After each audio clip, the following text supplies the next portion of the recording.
Welcome to the Daily Shift.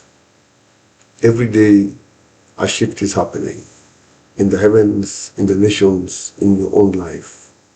Our work here is simple: to hear what the Spirit is saying and to shift with it. I'm your host, Bernard.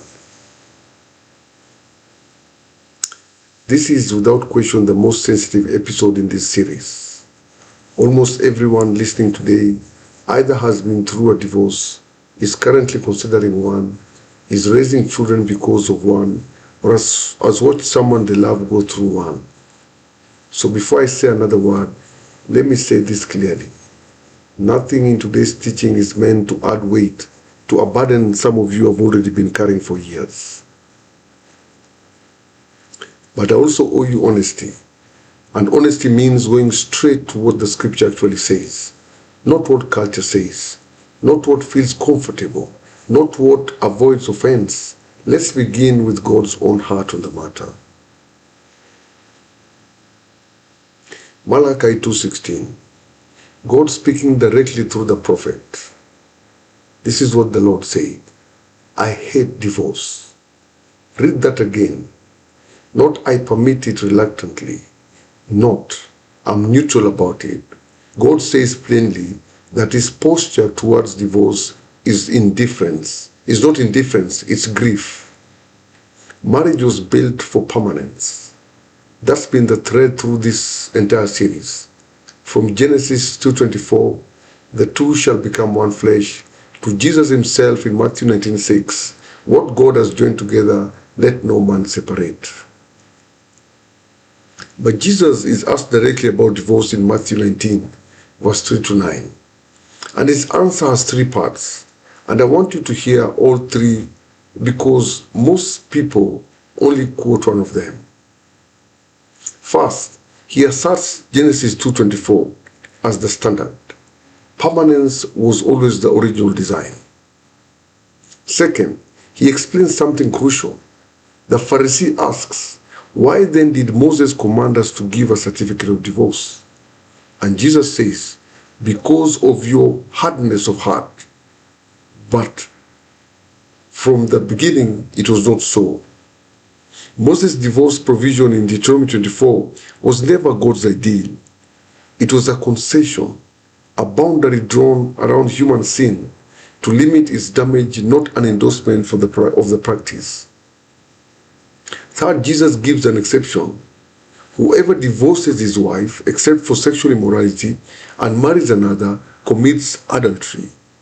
There it is, porneia, sexual immorality, named as grounds for divorce.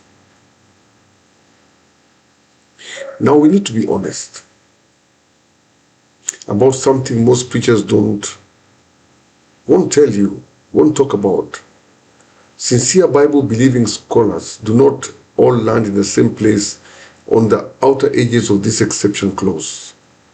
I'm not going to pretend there's more agreement than this actually is, because that would make me sound more certain than the text itself. The majority view among evangelicals through history holds that the exception permits both divorce and remarriage for innocent party in cases of sexual immorality, and may extend this further to abandonment based on Paul's addition in 1 Corinthians 7:15, where a believer abandoned by an unbelieving spouse is not enslaved. A more restrictive view held by serious voices across church history says divorce may be permitted in extreme cases as a protective measure, but the marriage bond itself isn't dissolved except by death, meaning remarriage while the first spouse lives is still adultery. I'm not going to pretend to settle 2,000 years of disagreement in one episode. What I want you to walk away with instead is this: the ground under the exception clause is contested even among people who take scripture with total seriousness. Don't let anyone, including me, tell you the answer is simpler than it actually is. Now remember what we built in episode 3. We said the deepest question about any marriage is not Was the process technically valid? But did God himself join this union, or did flesh? That question matters enormously here because there's a real difference between two situations that often get treated as identical. A valid marriage joined by God breaking down, and a union that was never God's joining to begin with being recognized for what it was. I want to share something with you on this that I hold to be settled, not up for debate. It was given to Mother Claire, the founder of Heartdweller, one of the founders of Heartdweller Ministries. It was discerned thoroughly and before it was ever taught, and it speaks directly to this distinction. I'll share the full message in the description of this podcast.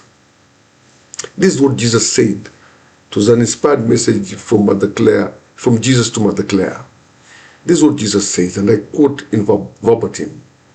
I know the torment some of you are enduring over this issue. Although I hate divorce, I also hate carnal marriages, which can bring forth nothing but corruption. On the other hand, if you have a good marriage, even though it was not the one I had for you, I'll bring good out of it. But I never intended for you to live in repression and torment because you are young and foolish. The choice is yours to make, dear ones. Did I bring you together, or did your flesh bring you together? So go deep, my people. Go very, very deep and examine your motives at marriage. If it was not my doing, the marriage is illicit and should be dissolved unless you're both happy and willing to stick it out. End of the message. Hold that prophetic message alongside Malachi 2:16 and Matthew 19:6, and you can see they are not actually in tension. They are not in conflict. They are answering two different questions. I hate divorce, and let not man separate describes what happens to a marriage God himself joined. This word is naming a separate category entirely. A union flesh assembled, wearing the outward shape of marriage, that was never what God appointed. I want to be careful here, as I was in episode 3, because this is exactly the kind of teaching that gets misused. This is not a wider door out of a marriage that simply becomes difficult. Go back to episode 3 test. It says the question is not, am I happy right now?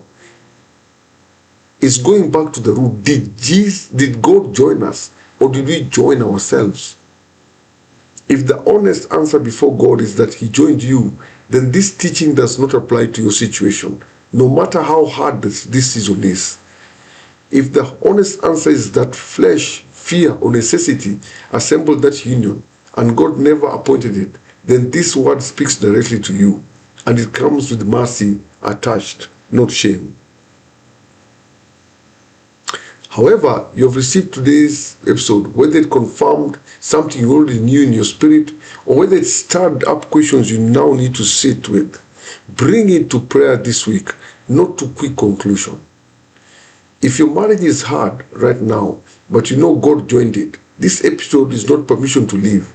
It's a call to endure, because hold fast was never a suggestion.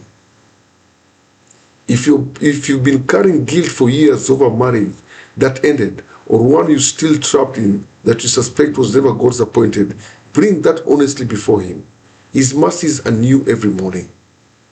In our next episode, we close this run with a topic that matters enormously for many of us on this continent. This is the continent of Africa. What does the Bible actually teach about polygamy? It's more direct than most people expect. God bless you, and may God's mercy be upon us. Until next time.